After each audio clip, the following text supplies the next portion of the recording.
Vamos abrir o nosso noticiário aqui, dando sequência nessa história sobre a disputa interna trazida pelo Vini aí na nossa hashtag, o futuro do PSDB. Essa disputa que o PSDB vive, a executiva do partido rejeitou pedidos para afastar o ex-candidato à presidência Aécio Neves. Vamos ver primeiro, antes de entrar aqui na nossa conversa, a reportagem da nossa colega Vitória Bel. Solta, Murilo. A Executiva Nacional do PSDB arquivou nesta quarta-feira 2 pedidos de expulsão do deputado federal Aécio Neves. Um dos requerimentos havia sido apresentado pelo Diretório Municipal do PSDB em São Paulo e outro pelo Diretório Estadual. Em reunião que durou cerca de 5 horas, o relator dos pedidos, deputado Celso Sabino, do PSDB do Pará, apresentou parecer contra as representações.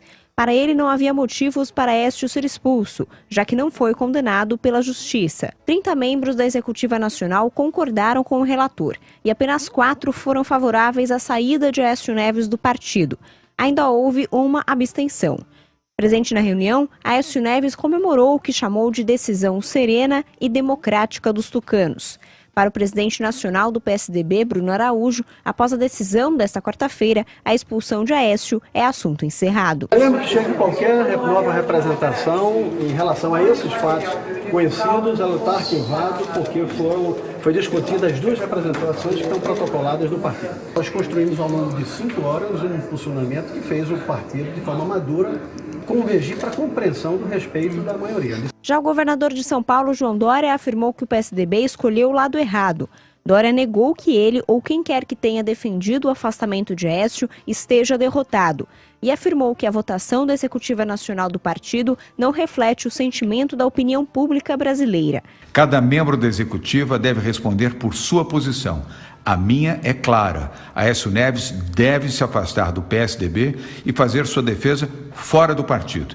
O derrotado neste caso não foi quem defendeu o afastamento de Aécio. Quem perdeu foi o Brasil. Aécio Neves é réu por corrupção e obstrução de justiça, acusado de receber propina no valor de R$2 milhões do empresário Joesley Batista, do grupo JF. Tá aí a reportagem da Vitória Bel. Agora, Silvio, já começo explorando aqui o teu comentário, que é o seguinte, tem uma guerra declarada aí do PSDB, né? A votação até surpreendente, né? Porque 30 votos, né, favoráveis à manutenção de Aécio no partido contra 4 que votaram para a expulsão dele. O governador João Dória, ele rechaça a questão da derrota e coloca essa frase aí que a gente acabou de ouvir, quem perde é o Brasil. Qual a avaliação que você faz, além, né, da figura do Aécio Neves? Quem que você acha que perde ou ganha? O PSDB perde com isso? O PSDB está passando por uma transformação, aí fala-se até na possibilidade de junção com DEM e outras agremiações partidárias para formar um partido só. Qual é a tua avaliação? Acho que o PSDB já perdeu, né? Agora, o placar não me surpreende tanto, porque ali eram os votos do João Dória, né? Desde que o João Dória resolveu tomar o PSDB para chamar o PSDB de seu, ele tem um espaço reduzido ali dentro, porque os velhos caciques ainda estão todos lá. Tem uma metáfora futebolística para a gente começar até de alguma forma mais animada. Não é no caso que o time que está ganhando não se mete. De jeito nenhum, mas sabe aquele clube grande, que já foi muito grande no cenário nacional, com um passado glorioso de conquistas nacionais, hoje talvez só tenha quadro para disputar o Campeonato Paulista, mas aí troca o diretor, que aliás, diga-se de passagem, contrata mal, e quem continua dando as cartas é aquele conselho jurássico que não quer sair da cadeira, né? A gente sabe que tinha muita gente jovem votando ali, alguns com sobrenomes de pais, de familiares influentes no passado do PSDB, mas os tucanossauros ali parecem parados realmente no tempos, parecem fadados a querer seguir a sina do PFL, por exemplo, que foi se desidratando, teve de mudar de nome, ou por exemplo o PPS, que parece querer permanecer sem musculatura e nanico,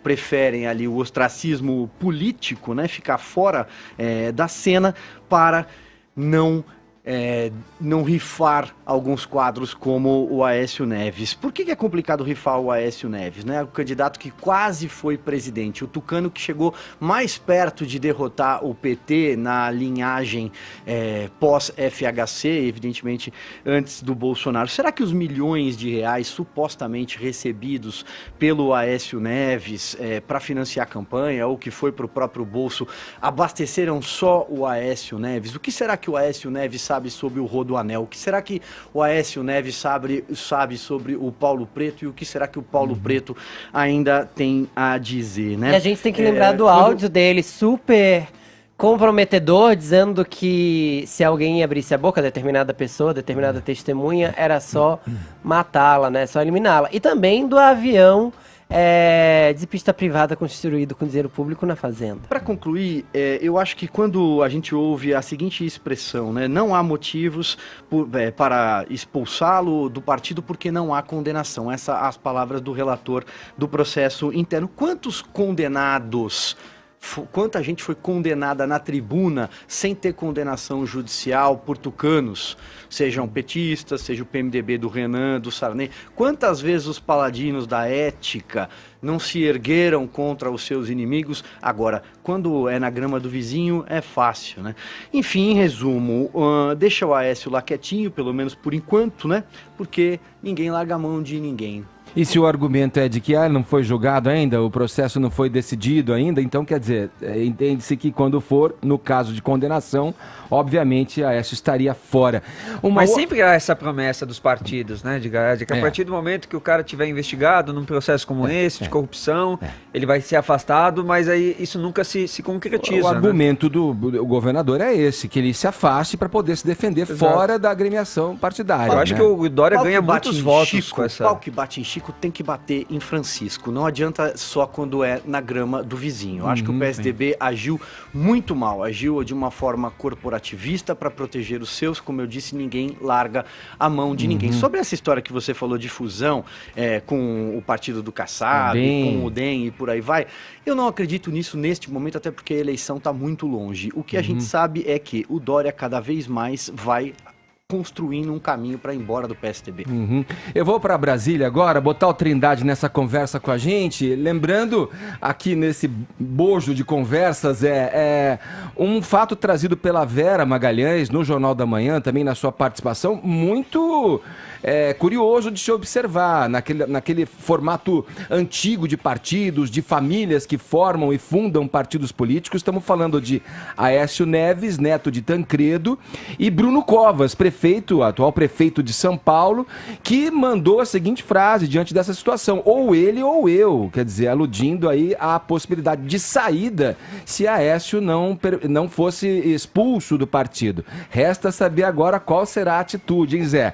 Mas aproveitando, eu te pergunto como é que é a repercussão disso aí em Brasília nesse momento, que diagnóstico você faz sobre esse momento do PSDB e como ele repercute aí em Brasília. Bom dia, Zé.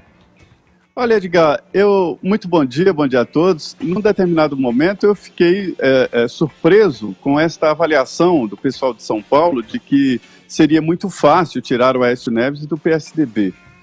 Por aqui não foi surpresa, todo mundo sabia, e inclusive ele tem apoios em São Paulo, como é o líder do partido, o deputado Carlos Sampaio, é ligadíssimo a Aécio Neves. Além disso, ele tem um pé muito forte no PSDB de Minas Gerais.